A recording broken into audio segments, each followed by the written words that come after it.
Hello guys, সালাম আলাইকুম। এই যে মাংস কষাচ্ছি, তেল বেরিয়ে গেছে মাংস। একটা সত্য কথা কি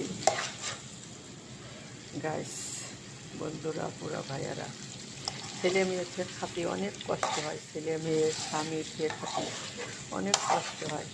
তারপরও আগে আগে 5 বছর কোনো বাজারই করিনি, খাইতাম না। এরা যা খেতে আমি তাই খাতাম, কিন্তু গেমগুলো খাতে খেতে আমার অসুখ হয়ে গেছিল। আল্লাহর রহমতে আমি 3 মাস পুরো অসুখ ছিলাম। আল্লাহর রহমত এখন এখন মোটামুটি সুস্থ, আগের মতন ভালোই, আলহামদুলিল্লাহ।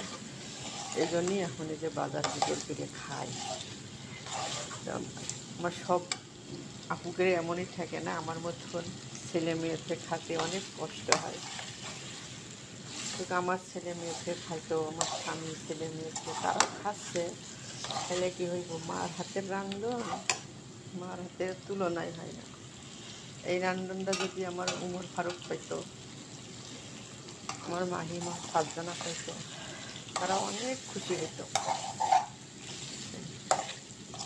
আমার হাতে এমন রান্না হবে, তারা আল্লাহ কাছাই লাগলে খাবে, আমি বসে থাকি টাকার খাওয়াবো ইনশাল্লাহ। আর আগে দেশে থাকি মাংস রানলে না, আমার স্বামী বসে থাকতো যে কষানো মাংস দিবা।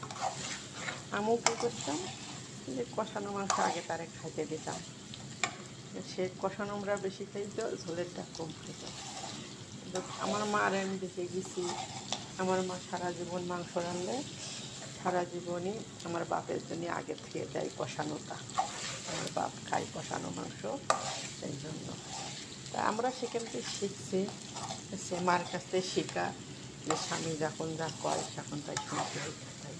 কিন্তু দুর্ভাগ্য ভাই, কপাল কপালের ভাগ্য নিয়ে কোন ক্ষণতা যাবে না।